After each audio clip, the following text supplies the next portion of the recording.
The Maryland Terrapins have been on the wrong side of a whole lot of buzzer beaters this season, but they finally got one in the win column.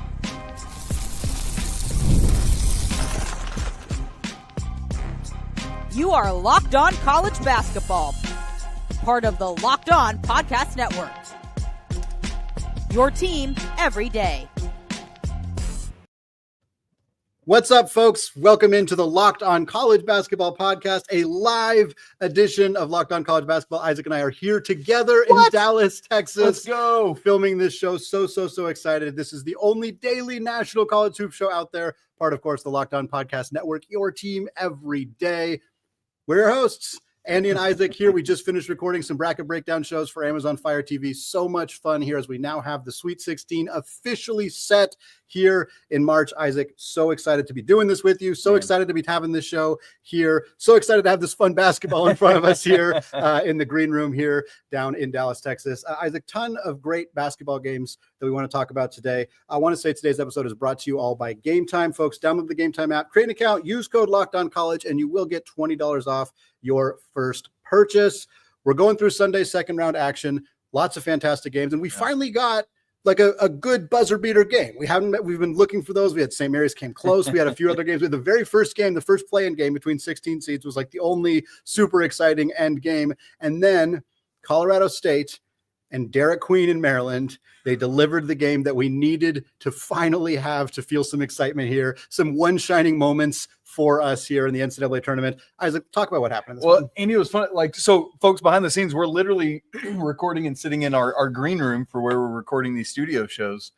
And there's a massive TV over here to our right. And we were literally we paused our production meeting for the studio shows to watch the end of that.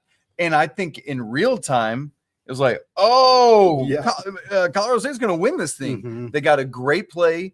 Got Neat Clifford the ball in the post, back down. And in real time, Andy, I don't know what you were thinking, but I was like, I feel like he's just going to try to go one-on-one. For sure. And then because I love how you've been talking about this a lot lately, that Neat Clifford is this guy that doesn't just have to score to affect winning. And we got a great example of that in this last Colorado State play where he had, I love the cross court wing kick out, man. And Maryland brought the double, right? If I'm remembering correctly. He kicks out to Lake, right? To Lake. Mm-hmm. And Derik Queen comes closing out, but Lake has a beautiful, it just looks so pure out of his hand. Gets that to go ahead. But unfortunately, there's still 3.8 seconds left. Maryland gets the ball to the front court, calls timeout. So it's like the women's game or NBA. And they just get the ball to Derik Queen. Takes it down the left side, maybe traveled, maybe didn't. Ridiculous angle off the glass, dude. Like the touch off the glass and to feather through the net. Crazy stuff. We get a buzzer beater, and then the baby face, mouthful of braces freshman is excited. But man, what a moment. It was fantastic. And for it to happen with two of the players that have kind of been getting a lot of pub in this tournament, Derik Queen, a top 15, top 20 prospect in the NBA draft, one of the best freshmen in the country. He has this huge moment right after Neat Clifford. Obviously wasn't the one who made the shot, but had a big moment for him as well. I'm just so glad we finally got one of these games. Yes, there was a little bit of controversy, but that's part of the deal. That's part of the fun when there's a little bit of controversy, when you have this gather. Gordon Hayward said it was a gather. He said it's fine. He's coming from the NBA though. They're used to being able to take a few extra steps. Monique Billings, she was with us on the bracket breakdown show. She said, no, that should have been called a travel. Love the controversy. Really fun end of the game. Devastated for Colorado State, a Rams team that made a really strong push at the end of the season just to be in the position that they made the tournament, won their first game over Memphis, nearly took down this Maryland team. Maryland now gets a chance to take on Florida. Really excited about that matchup too. And because of it, Andy, Arkansas is the only seed we have higher than 6, which is crazy. Right? We would have gotten a 10 and a 12, which would have given it a little more unchalkiness. That's not a word, but you know what I'm saying. But man, good stuff from Maryland to get this win. And this is a really solid team, Andy. Lots of good stuff. We'll obviously preview folks later in the week. As for Neat Clifford, man, in the losing effort, 21 points, 7 of 17. Not a super efficient day, but whatever. 0 of 3 from 3. That was the knock. 7 of 8 from the free throw line. 7 rebounds, 6 assists, 2 blocks, and a steal. Great game for Neat Clifford in the loss. I'm really curious to see what's ahead in his future. Obviously, his eligibility is out now after 3 years at Colorado and 2 at Colorado State. Well, we talked about how Maryland's going to take on a Florida team, and for a while, it looked like that might not be the case. UConn, 8-seeded Huskies. And again, like an 8-over-1 is always a trendy kind of fun upset pick if you can get it. But like, again, it's similar to like the 10 seed being Arkansas. Like the 8 seed being UConn wouldn't have felt quite as unique or as trendy as fun as it could have been. But Danny Hurley's team, man, they came really close to getting a W here. Would have had their 14th consecutive NCAA tournament victory had they been able to get it. Hurley had some really nice moments of reflection after the game to the media, but after the game, what they caught on camera as he walked off and talked to the Baylor players. We can't repeat it on the show, but he was basically implying that he hopes that the referees don't screw over. We can use that terminology. I think Baylor, the way that he felt that they had been screwed over. We'll use that again. Danny Hurley's going to Danny Hurley, and that's just the deal here. But ultimately, this team did not make enough shots, and Walter Clayton in particular, he made enough shots to win this thing for the Gators. That 3 that he hit on the wing, ridiculous. I thought he was trying to come off the screen, and then get the roll, and pitch. I don't remember who it was that said it was Chinulu, or Condon or somebody, but he couldn't, and so he just pulled up at this crazy. And I mean, it was because at that point, let's see, our UConn felt so in control of this game, 8-6, and then they go up anyway. Whenever that was, it was early. Anyway, crazy stuff from Walter Clayton there. But to me, Andy, we often see in a Final Four run or a national championship run, a 1 seed or a top seed have to get through a game like this. So usually it's against a team you wouldn't necessarily expect, but man, to be down to the 2-time reigning national champion with 6, what was the biggest lead in the second half there? And to come back and get that, man, where it felt like UConn was going to be the team moving on, and we were going to see a 1 seed go down. Yeah, and I thought the UConn had a real chance if they won this game to potentially advance to the Elite 8 Final Four, and who knows what Danny Hurley's team could have done if they got into that position. But Florida holds on, and like you said, if you want to win a national championship, you have to win these kind of games. And they sometimes you don't get a super challenging game until the Sweet 16. Sometimes you get it right out of the chute. And in this case, Florida, they didn't get challenged in their first game, but they sure as heck got challenged in their second game. And I'm telling you right now, we're going to do more previews of the games over the next couple of days, but Maryland's not going to be an easy game for Florida either. The size that this Maryland team has in the front court is going to be a challenge. So I'm really excited to see how Florida responds to that. I think it's going to be a fun one. Is this the last we've seen of Liam McNeely in college, you think? Yes, absolutely. He's gone. He's going to be a lottery pick, I think. He could use some more time, especially because he missed so much, but I don't think he's going to come back. And I don't even think Danny expects him to come back either. I wonder what's next for UConn. They have these back-to-back championships coming off of, when Hurley's like, you better get us now, that whole thing. Yeah. And then we have this where it's a fine season. Yeah, it wasn't bad. But it's not their standard. And knowing the routine of UConn, they'll probably be irrelevant for about 5 years, and then they'll come out of nowhere and win a championship. That's what they've been doing for the last 25 years. Why wouldn't they keep doing that? Because Caribbean will be gone. Yeah. Crazy. But Florida's moving on. Great stuff from them, Andy, and can't wait to see what goes on as we do here. One of our great locked on brethren, Brian Levine, popping in the room in the background, giving us a little cowabunga, man. That's great stuff, Andy. Isaac, Florida, not the only SEC team to win on Sunday. In fact, 4 SEC teams. Well, we got 7 of the 16, stuff. Just about half the teams that we have in the Sweet 16, all coming from the SEC. We're going to talk about that coming up in just a second.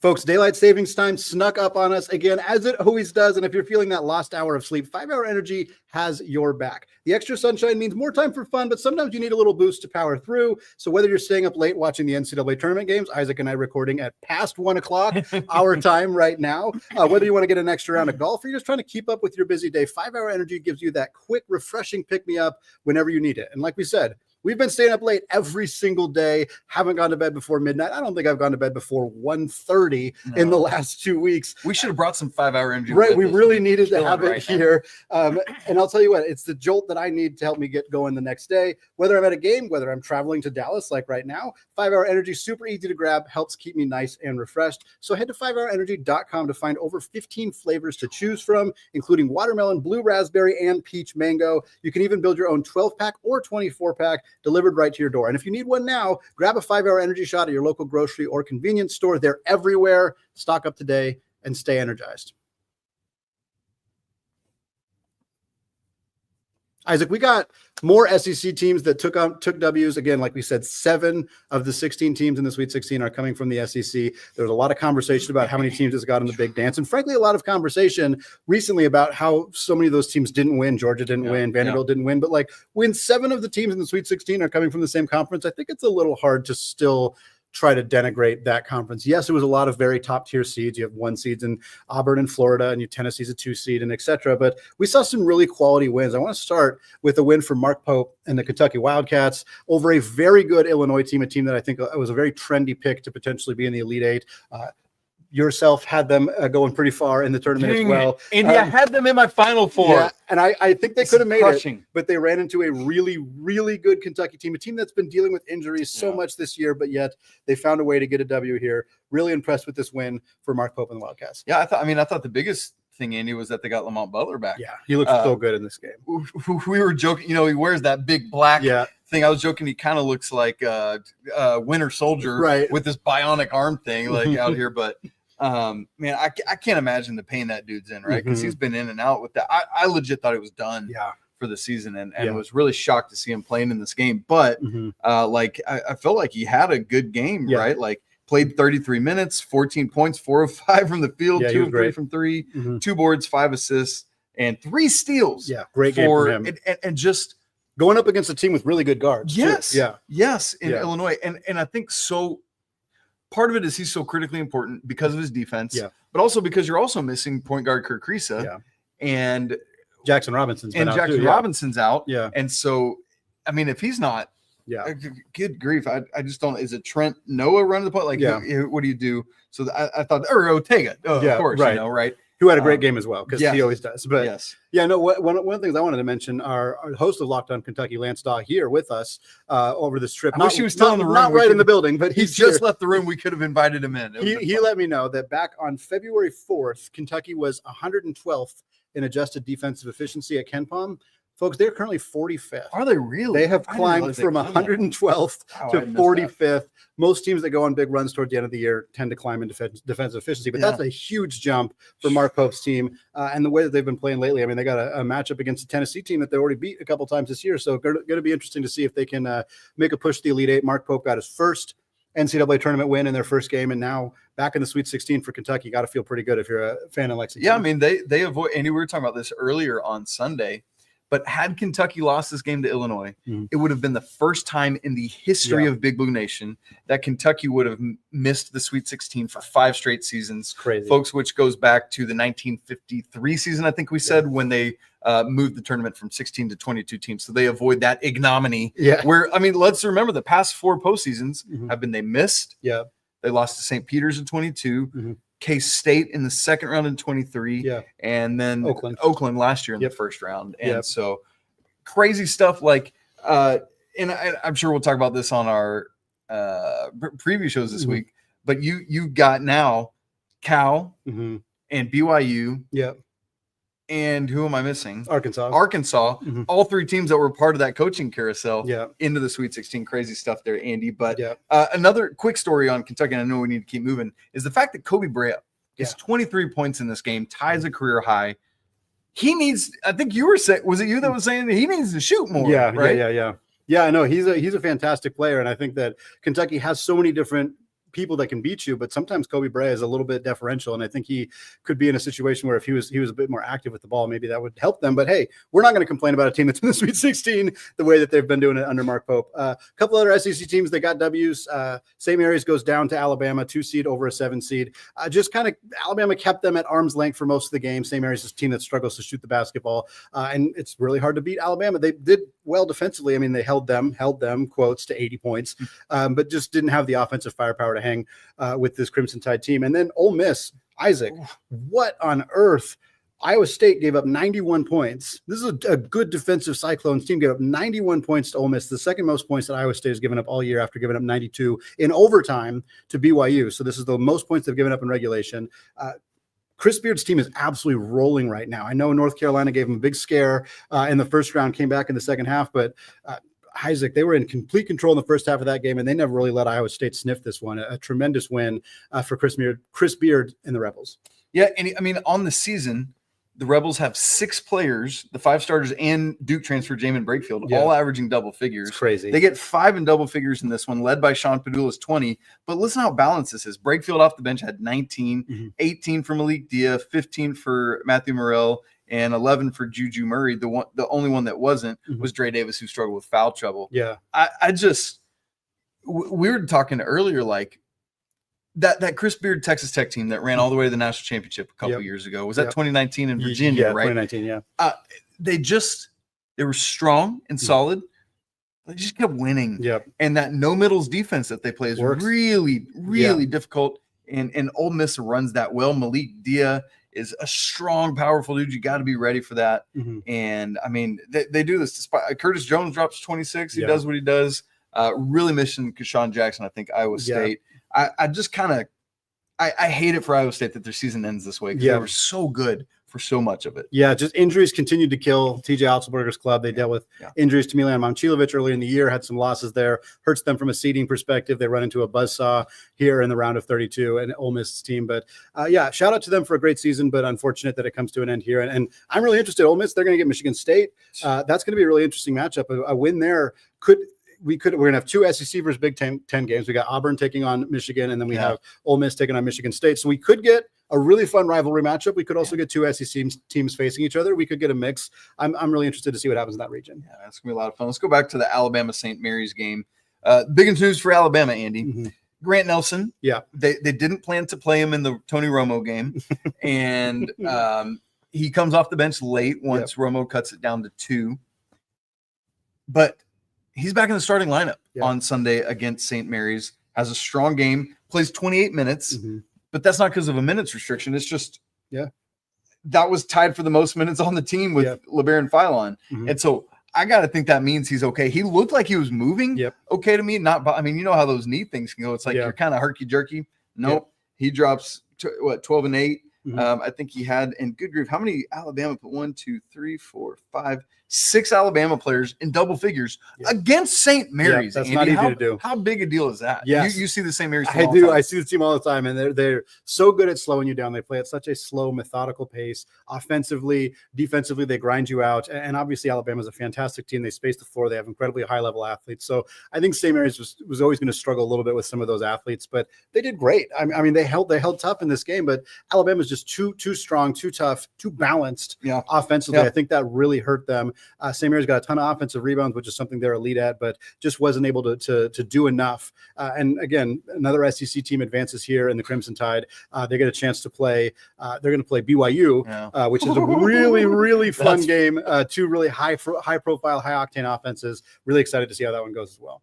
It's going to be a lot of fun, Andy. So SEC has 4-0 on Sunday. 7, just one team shy of half of the Sweet 16. Yeah, pretty crazy stuff. Obviously, we'll have a lot more to say on that as the week goes along. But I'm still just trying to kind of wrap my brain around that whole reality of what's going on there. Well, we got a lot of SEC teams in the tournament. We got a handful of Big 12 and Big 10 teams in the tournament. But the only other conference that's represented at all in the Sweet 16 is the ACC. Of course, that is Duke, the only 1 seed that was not really tested at all in the second round in their rematch against their former point guard, Jeremy Roach. He was sent packing. We're going to talk about that in just a second.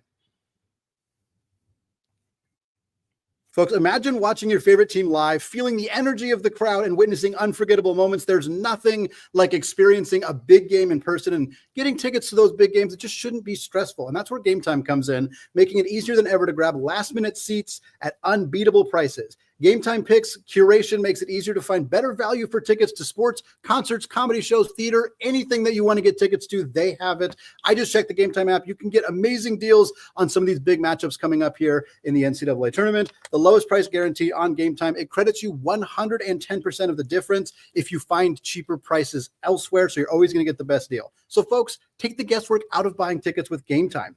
Download the Game Time app, create an account, and use code LOCKEDONCollege, and you'll get $20 off your first purchase. That's LOCKEDONCollege for $20 off your first purchase. Download Game Time today. Last-minute tickets, lowest prices, guaranteed.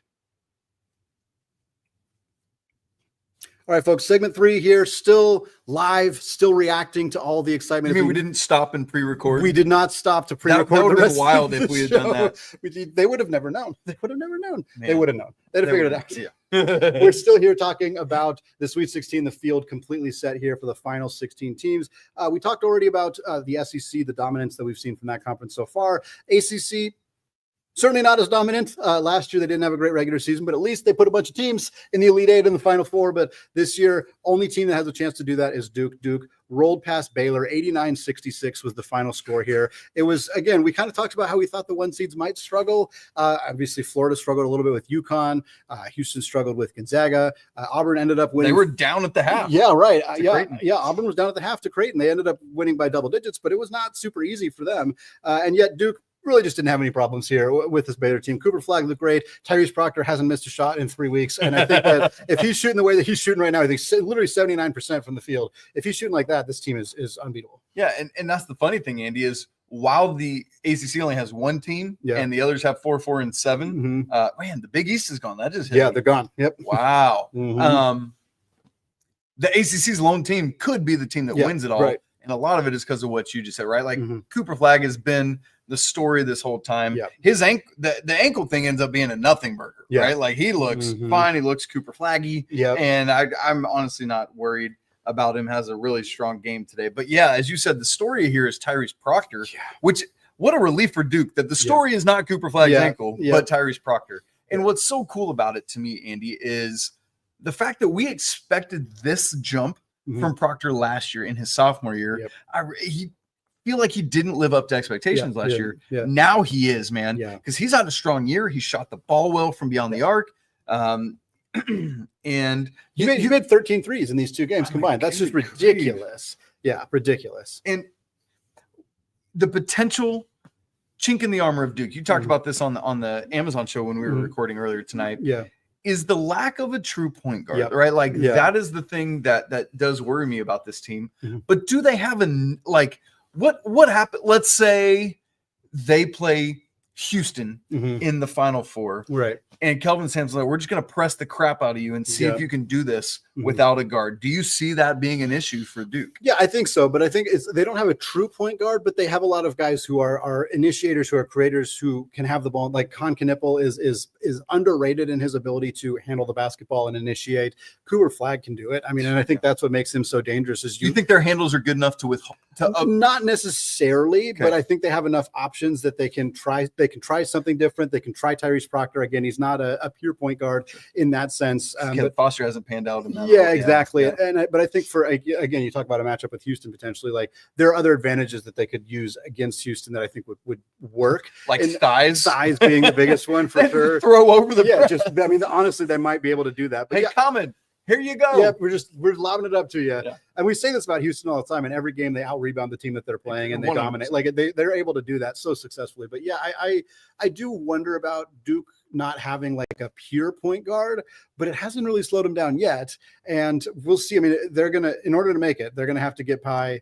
Their next game is against Arizona and against Caleb Love. And that's going to be a fun intrigue matchup there against the former North Carolina Tar Heel. And then they get either BYU or Alabama, both teams that have true pure point guards as well, and Mark Sears and Yor Demon. So very interested to see kind of how Duke handles those potential matchups.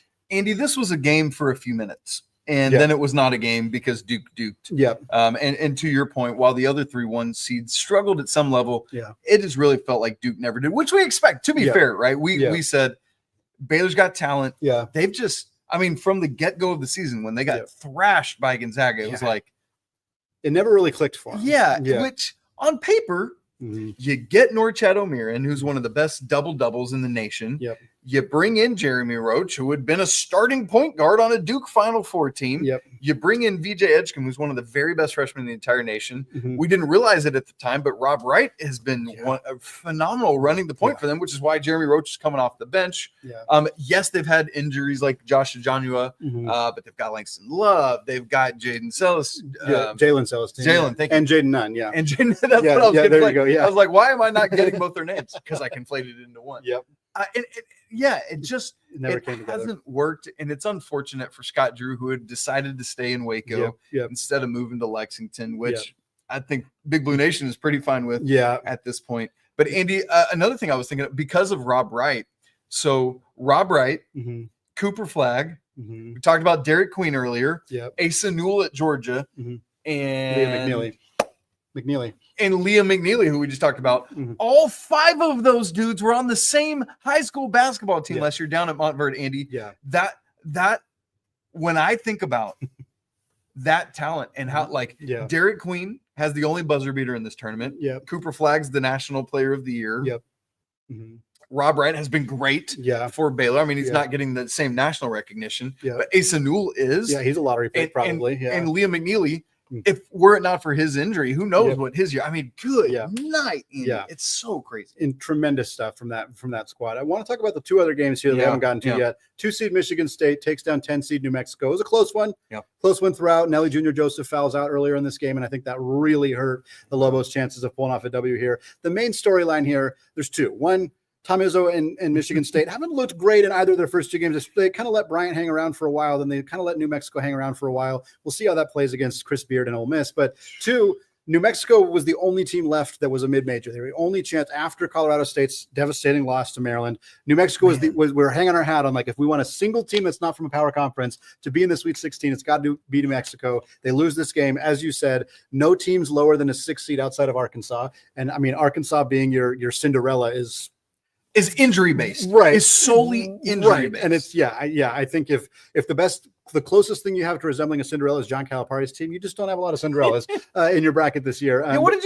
So behind the Chris Gordy on our show, the host of Locked On SEC, was asked on the Amazon Studio show, do you consider Arkansas a Cinderella? And he was kind of like, sure, fine, whatever. Yeah. I would say no. I would say no too, but like they are the Cinderella. Yes. Because there's nobody else who really qualifies for that. I don't think it counts exactly in the same way, but like it would be an upset if they beat Texas Tech. Sure. Like that would absolutely be an upset. Keep talking. I'll look up the in a tournament where, I mean, I'm not going to count Arizona beating Duke as a major upset. I mean, it would be, but it's not a huge deal. Purdue beating Houston, like those don't really feel like super upsets. Whereas Arkansas beating Texas Tech, again, there's a bunch of NBA players on Arkansas's roster. It's not that huge of a deal, but that kind of is the only one that really counts. I'm hiding the line from you because I want you to guess the Arkansas Texas Tech line. I would say Texas Tech 4.5. 5.5, my man. Super close. Andy is so good at guessing line. He's always like a point one way or the other. You want to guess the other? We'll do that later in the week. I'm a point off in the wrong direction, which is usually why I don't ever win any of the bets, but at least I can guess close to what the bet is going to be. Isaac, one more game that we had. We mentioned Arizona already.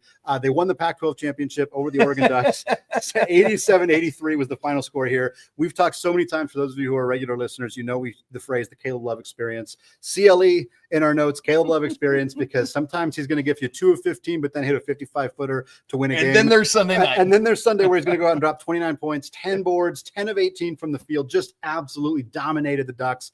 This was a close game throughout. Oregon kind of hung tough. Jackson Shelstad had a big game. I think he had 25 for the Ducks. But Caleb Love was adamant that his college basketball career was not ending before he made it to the Sweet 16. He goes out, he gets it done. Now he gets a matchup against Duke, which is a rematch. Remember, Duke and Arizona have had a home and home. Both teams won as the visitor. In the 23-24 season, Arizona came to Cameron and won.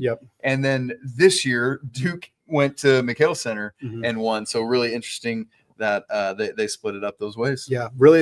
Tons of great stuff here. Isaac, I'm going to ask you very, very, very, very quickly. Okay. What is your favorite matchup that we have in the Sweet 16? Let me scroll back to the beginning. We got a ton of great matchups. I'd have a hard time picking, but I'm going to make you do it. Gut reaction, Tennessee, Kentucky. Ooh, that's a great pick. I think I'm going to go with Bama BYU because of the high level offense and just how much fun that game's going to be. I'm really looking forward to that one. And I think obviously this is a storyline we're going to talk about more this week. So much of that it is because we don't have Cinderellas. The matchups are awesome. And so while we didn't get to celebrate those kind of things much in the opening weekend, boy, what's going to happen this weekend, Andy? Great stuff. So great. Isaac, really fun to do this live. Really fun to do this in this environment. We're going to be here for one more day. Then we're going to be back home. And then we're going to be back here one more weekend. Incredibly excited to be doing this a few more times. But folks, that is going to wrap it up for us today on the live show. As always, we want to say apologies to the Lawyer family. We want to say, let's go Wild Popes. Big win for Mark Pope's team. Cheers to Mick Bruin. Sorry, Tennessee took you down before you got to the Sweet 16. And until tomorrow, peace out.